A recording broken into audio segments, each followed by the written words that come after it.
Welcome to today's Community Cast. My name is Matt Morgan. I'm the pastor at Community Brookside, a new church plant in Tulsa, Oklahoma. We are so blessed by your presence, and we hope that today's content will bring you joy. Good morning. How is everyone? Great. Oh, well, we are in Lent. And so it's a time of reflection and a time of kind of seeing and following Jesus to the cross before we get there. So have you ever sat back and reflected just a little on your life and noticed the changes that have taken place? So I have returned actually a few times to where I grew up in the past couple of weeks, and people like to tell stories. And some of mine are funny, embarrassing, and some I cannot believe I was ever the person that I was growing up. I grew up in a small rural area in Oklahoma. I was free spirit, I was fearless, and I was very outgoing. I had never met a stranger. You could say my report card had good grades, but it generally had the words "talk too much" also written on my report card. Jokes on my teachers, I now get paid to talk in front of people. I would also try anything once. When I would try to do anything sneaky, I would get caught, so I learned to tell the truth. And if I was going to do something, there was going to be consequences. But I was the child that would weigh to see if the consequences were worth go ahead and doing it anyways. Generally, it would lead me to weighing the punishment was actually not quite as bad as getting to do what I thought might be that amazing or that awesome idea. The older I am, the less and less I am like that little girl. I have moments of being a free spirit, but I would not describe myself as fearless, outgoing, and I'm not near as social as I used to be. Over time, I have changed. I have learned to try to do the right thing and try to avoid consequences that may be negative or those bad decisions. I can say this as I've changed, that I've grown up and I've had to mature. I can also look back over my life and see that I was never alone. Even on the darkest days, even in those really fun and dangerous moments, before my executive function kicked in, I had a shepherd walking alongside me. Today we are talking about two scriptures that many of us know well. One is probably the most familiar passage in the entire Bible, Psalm 23. The other is a powerful story from the Gospel of John about a man born blind. And when we read them together during Lent, they remind us of something important. Following Jesus is not a moment. It's a journey. It starts at birth and continue all of the days of our life while we're here on earth. It's a life of being led. Because if we're honest, none of us have everything figured out. Not kids, not teenagers, not parents juggling the crazy schedules, not adults as we just try to navigate, not even as retirees that have decades of faith behind them. And certainly not me. We're still here learning, still growing, and still being led. Psalm 23 begins with a simple statement. The Lord is my shepherd. Not was, not might be, is. And that matters because this psalm is not describing a hope or a maybe. It's describing a relationship in today. The Lord is my shepherd right here and right now. As a mom and a wife and someone who spends my work days walking alongside people through difficult times, that present tense definitely matters to me. Because life rarely pauses long enough for us to say, now everything is perfect. I wish my parents would have actually warned me about that. Life is not as simple as all the adults have made it seem to be over life. When I was younger, it seemed like adults, they had it all together. Then as I am adult, I have figured it out. This is what I have figured out. It's a lot of juggling, educated guesses, and dealing with others who are trying to do the same. While we are all trying to drink enough water. We are all juggling family, career, church, activities, laundry, bills, dishes, dogs, cats, exercise. But did you drink enough water? It's eating what the current healthy things are. Keto, paleo, Mediterranean. Wait a minute. Did you drink enough water? And somewhere in the middle of all that, we are trying to stay connected to God. And yes, even drink enough water. Psalm 23 reminds us that faith is not about reaching a place where we finally have life under control. Maybe whenever life is not in order, but He will lead us. Faith is about trusting the one who walks with us through it all, leading the way when we listen. And guess what? Even whenever you don't drink enough water. Often this psalm is read at funerals or referred to as the funeral psalm, but there's so much life. It gives us hope for the present day.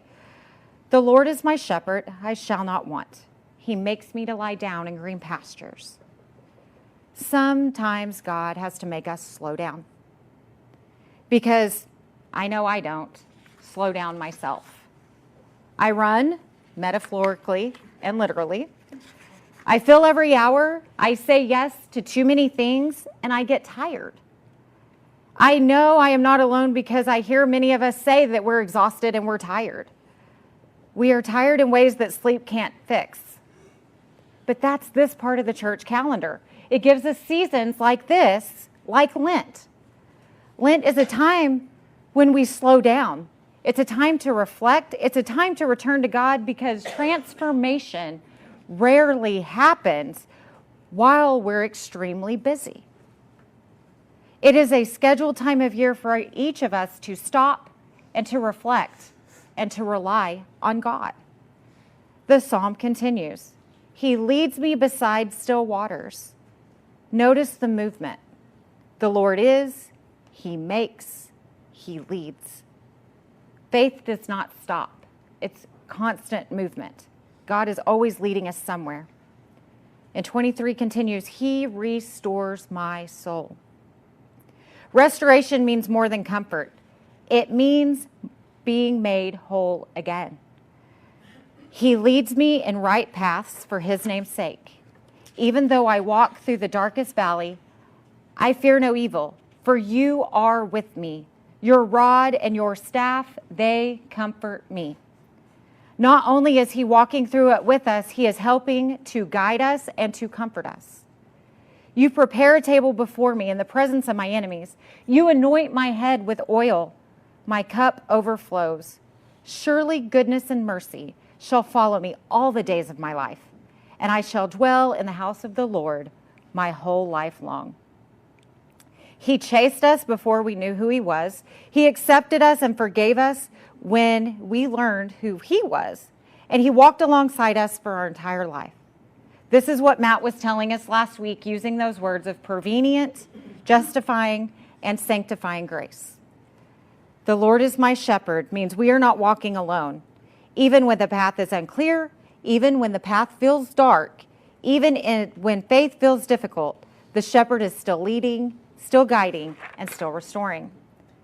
And during Lent, we're invited into that relationship even more.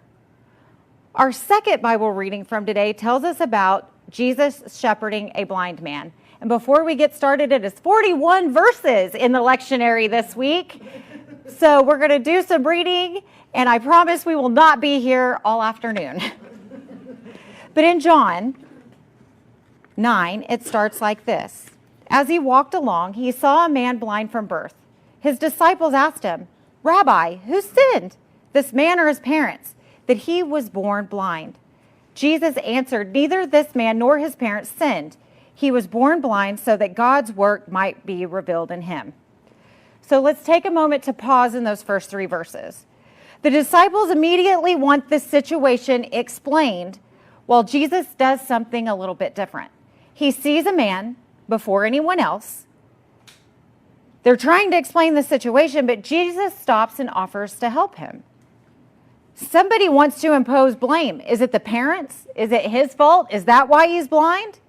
They want an answer of why. But Jesus tells them it's not his parents or his fault, but here is a place where God's work can be revealed. So in verse 4, it says, we must work the works of Him who sent me. While it is day, night is coming, no one can work. As long as I am in the world, I am the light of the world. When he said this, he spat on the ground and made mud with saliva and spread mud on the man's eyes, saying to him, "Go wash in the pool of Siloam." Then he went and washed and came back to see. Here Jesus takes on the role of the shepherd. The shepherd notices what the other sheep seem to overlook, what the other sheep would try to cast blame for, and sometimes we forget that God sees us like this too. In the middle of ordinary days, in the middle of stress, in the middle of questions, the Lord is our shepherd right now. And here, even on the Sabbath, even when societal norms would say now is not the time, Jesus meets the man there. The same way he meets us here, right now. The neighbors and those who had seen him before as a beggar began to ask, "Is this not the man who used to sit and beg?" Some were saying, "It is he." Others were saying, "No, but it is someone like him." He kept saying, "I am he." But they kept asking him, "Then how were your eyes opened?" He answered, "The man called Jesus made mud, spread it on my eyes, and said to me, 'Go to Siloam and wash.' Then I went and washed and received my sight." They said to him, "Where is he?" He said, "I do not know." The blind man shared with others the difference Jesus had made in his life. Then cue the next part in 13. They brought the Pharisees the man who had formerly been blind. Okay, so keep in mind the Pharisees, they are the rule keepers. They are the strictest rule keepers of the time for those who are religious, and they believe in purity. They believe in the law of the Torah. The Torah is the first 5 books of the Bible: Genesis, Exodus, Leviticus, Numbers, and Deuteronomy. They are the Mosaic law, or the laws of the books of Moses. There are 613 laws in total. The Pharisees see themselves as the enforcers of the law, and their approach was opposite of what Jesus was doing and teaching at this time. They did not do this in love or try to be objective. They did not view each person in their own individual context. They wanted the laws enforced at all times and at all costs. Verse 14. Now it was the Sabbath day when Jesus made the mud and opened his eyes. Then the Pharisees also began to ask him how he had received his sight. He said to them, "He put mud on my eyes, then I washed, and now I see." Some of the Pharisees said, "This man is not from God, for he does not observe the Sabbath." Others said, "How can a man who is a sinner perform such signs?" And they were divided. So they said again to the blind man, "What do you say about him? It was your eyes he opened." He said, "He is a prophet." Then the Jews did not believe that he had been blind and had received his sight until they called his parents of the man who had received his sight. And they asked them, "Is this your son, who you say was born blind? Then does he see now?" His parents answered, "We know that this is our son, and that he was born blind, but we do not know how it is he that sees, nor do we know who opened his eyes. Ask him, he is of age. He will speak for himself." His parents said this because they were afraid of the Jews, for the Jews had already agreed that anyone who confessed Jesus to be the Messiah would be put out of the synagogue. Therefore, his parents said, "He is of age. Ask him." So for the second time, they called the man who had been blind, and they said to him, "Give glory to God. We know that this man is a sinner." He answered, "I do not know whether he is a sinner. One thing I do know, that I was blind, and now I see." They said to him, "What did he do to you? How did he open your eyes?" He answered to them, "I have already told you, and you would not listen. Why do you want to hear it again? Do you also want to become his disciples?" They reviled him, saying, "You are his disciple, but we are the disciples of Moses." The man was blind. He tries to speak the truth, and he tried to tell of the work that Jesus has done. But they dismissed him, saying, "You can go be his disciple, but we are still going to enforce the law." They didn't care who he was, what he had done. But this man had broken some of those 613 laws. In verse 29, it says, "We know that God has spoken to Moses, But as for this man, we do not know where he comes from." The man answered, "He's an astonishing thing. You do not know where he comes from, yet he opened my eyes. We know that God does not listen to sinners, but he does listen to the one who worships him and obeys his will. Never since the world began has it been heard that anyone opened the eyes of a person born blind. If this man were not from God, he could do nothing." They answered him, "You were born entirely in sins, and you were trying to teach us?" And they drove him out. They literally kicked the man out for telling the truth and sharing the miracle which had been done in his life. But the story did not end here. Jesus hears and he comes back to take up for the man. He did not leave nor forsake him, even whenever society did. He did not heal him and disappear forever. He still cared for the man. Verse 35, it says, Jesus heard that they had driven him out, and when he found him, he said, "Do you believe in the Son of Man?" He answered, "And who is he, sir? Tell me so that I may believe in him." Jesus said to him, "You have seen him, and the one speaking with you is he." He said, "Lord, I believe," and he worshiped him. Jesus said, "I came into this world for judgment, so that those who do not see may see, and those who do see may become blind." Some of the Pharisees who were with him heard this and said to him, "Surely we are not blind, are we?" Jesus said to them, "If you were blind, you would not have sin. But now that you say, 'We see,' your sin remains." And the man in John 9 experiences grace step by step. At first, the man called Jesus healed me. Later, he says the Pharisees, he's a prophet. And by the end of the story, when Jesus finds him again, he says, "Lord, I believe." Do you hear the journey in the story of the blind man? His understanding grows. His faith deepens. That's sanctifying grace. That is the grace we have when he is still leading us. John Wesley, the founder of Methodism, talked about grace not just as a moment we have to come to faith, but as a grace that continues shaping us afterward. He called this sanctification grace. John Wesley was teaching his followers that Jesus, just like he had healed the blind man and did not forget about him, that same Jesus is walking with us now. Wesley believed this so strong that his final words were, "Best of all, God is with us," as he passed on from this life to the next.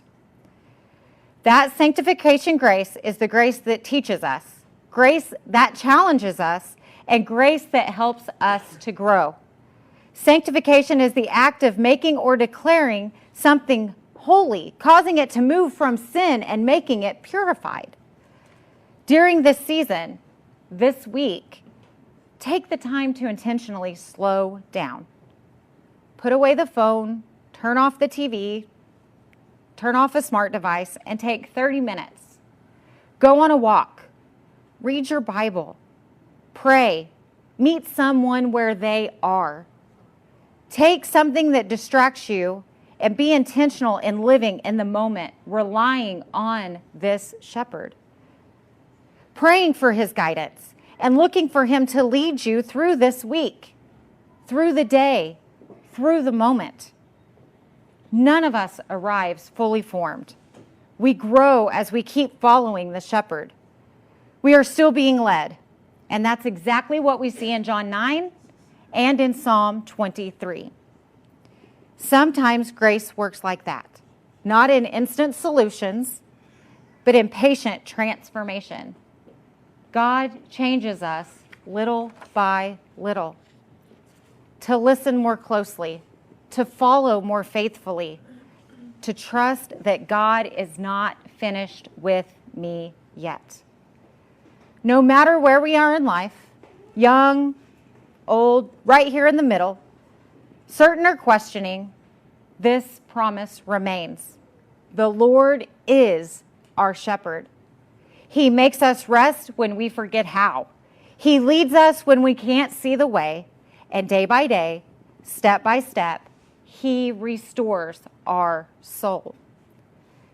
And the beautiful truth of it is, we are still learning We are still growing, and we are still becoming who God created us to be, because we are all still being led. Join me in prayer. Thank you so much for joining us on today's Community Cast. We hope that you were blessed by today's conversation.